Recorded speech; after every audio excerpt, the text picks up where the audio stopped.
Okay, you'll notice that lookup for the circuit is the same as the previous lesson where I taught you how to make a distance sensor for the ultrasonic sensor. Yeah? So just a revision. So the buzzer goes to ground and goes to pin 5. The LED has a resistor connected to ground, and the long leg goes to pin 4. Yeah?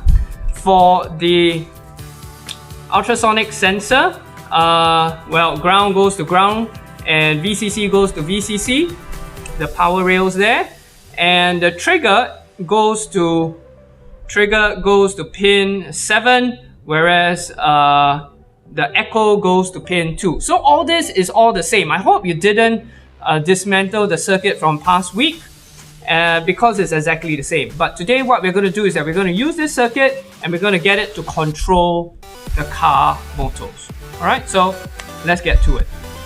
Hello, and we are going to start coding now. Okay, here is if the car senses something in front of it.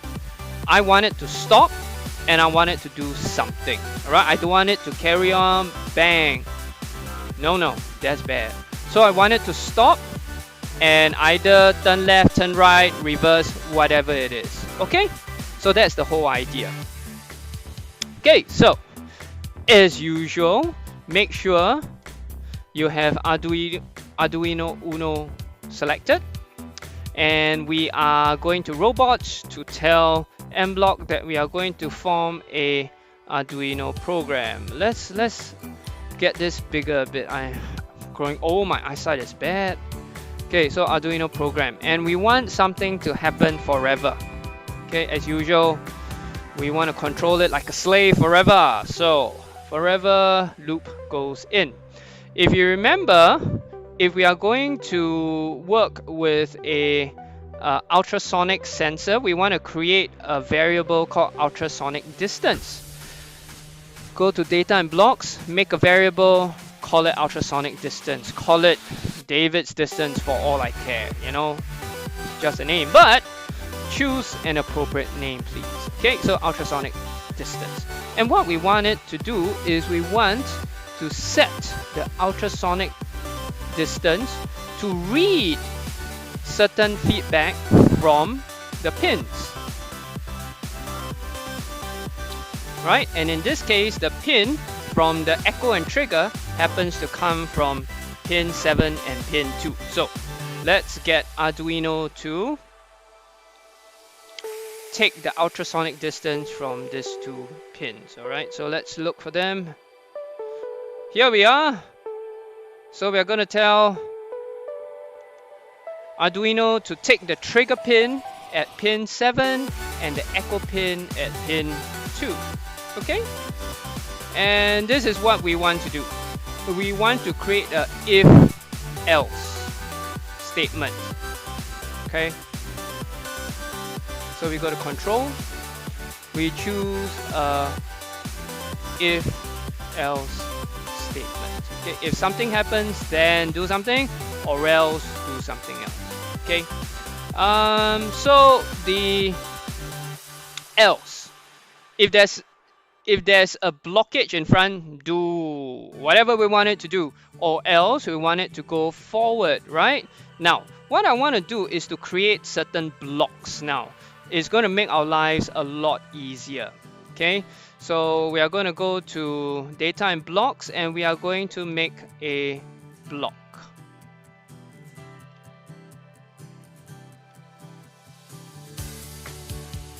Okay, we're going to make a block, and let's call this block forward. Type in forward.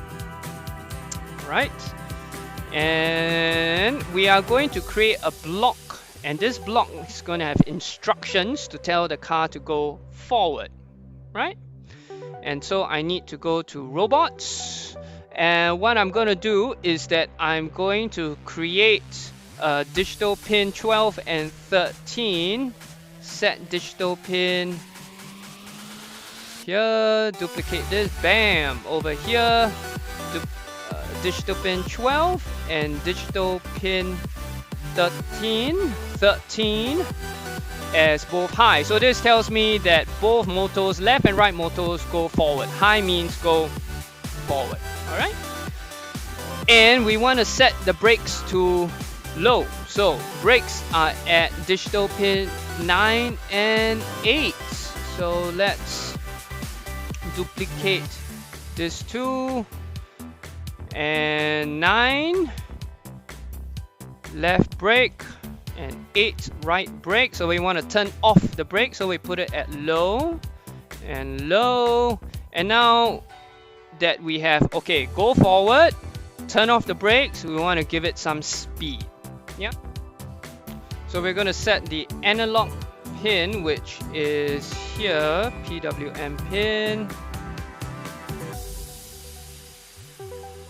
We are going to have 2 motors with 2 speeds, and this fella will be pin 3 and this pin will be pin 11. All right, so let's set the speed to maybe 150 and 150. So if both motors are going at the same speed forward, it should go forward evenly. That's the idea, of course. All right, so like I was saying, if there's no blockage, okay, if there's a blockage, then do something, or else just go forward, right? So if you want it to, or else go forward, we drag this, or else go forward here. All right. Okay, so now we come to the what happens if there is a blockage, right? So if we need to compare, if let's say the distance, if the ultrasonic distance is less than, let's put it at 10 cm. Okay, so if there's a blockage less than 10 cm away, this is what we want it to do. We want it to stop. Okay, stop. Hold up. Wait a minute. Stop. Let's process this for a moment. Okay, and to do that, I tell you what. Let's go ahead and make all the rest of the blocks first, right? So let's make another block. Let's call this block STOP, stop. And to stop, I want both digital pins 9 and 8 to be high. Yes, because I want the brakes to be on. So 9 and 8, the 2 brake signals to be on, high. Turn on the brakes, stop the car. All right, and let's go ahead and make turn right. Okay, so I'm going to make another block saying turn right. So to turn right, this is my right. To turn right, I need to activate. To turn right, I need to activate my left motor, and to stop my right motor so that it'll turn right this way. Yeah. So let's copy this whole chunk here, bring it down here. My my right motor as 0, and my left motor carries on at this speed. Okay, so it's going to turn right. And let's do one for left. So let's make another block. Let's go left. Let's arrange the left block beside the right. Copy this whole chunk again. Copy it, and this time I want to switch the motor speed. This time it is like this. Yeah. And then let's go ahead and make one that says go back. Right, so make another block, and this time we say back. All right, and under back,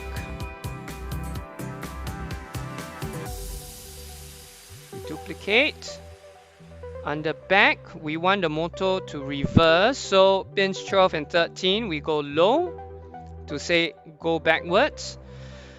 We still want the brakes to be off, and we can keep it at this speed, that's fine. Okay, so let's come back here to the main program. We've already created our blocks. These blocks will help us go forward or back. And now, if the ultrasonic sensor distance is less than 10, this is what we want to do.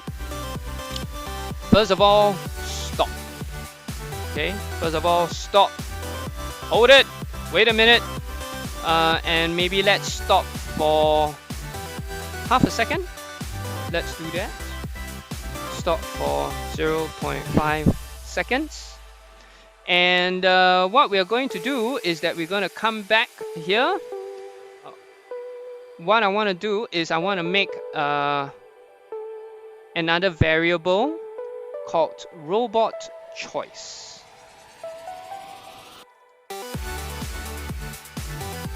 I want to make another variable called robot choice. So I want to set my robot choice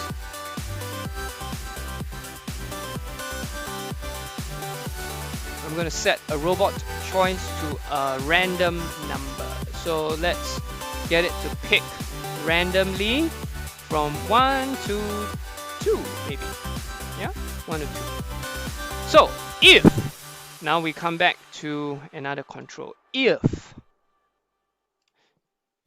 If robot chooses, if the robot choice, sorry, let's go to operators.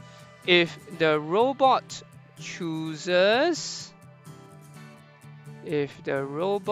chooses, I know I'm just repeating myself. If the robot choice chooses choice 1, if the robot choice chooses 1, then turn right, maybe. So we can say turn right. And let's turn right for, how long should we turn right for? Maybe 0.5 second. Okay, but if let's go here, if the robot chooses choice number 2, if it chooses choice number 2, then maybe what we can do is we can reverse. Let's go backwards. It's up to you to choose, right? You can choose anything you want. Or let's turn left. 1 turn right, 2 turn left. Let's do that. And we turn left for maybe another half a second. 0.5 seconds. Okay, so here we have it. We can set a Arduino program that runs forever. And the first thing we do is that take a reading from pin 7 and pin 2, and let's call this the ultrasonic distance. We are going to measure the distance. If the ultrasonic distance is less than 10 cm, stop, hold up, wait a minute, stop for half a second, and tell the robot choice to pick a random number between 1 and 2. It'll decide randomly. If he chooses 1, turn right. If it chooses 2, turn left. But if there's no obstacle or else, just go forward. Okay, so we are going to upload this and we are going to see how our robot car works. Fingers crossed. Let's check it out.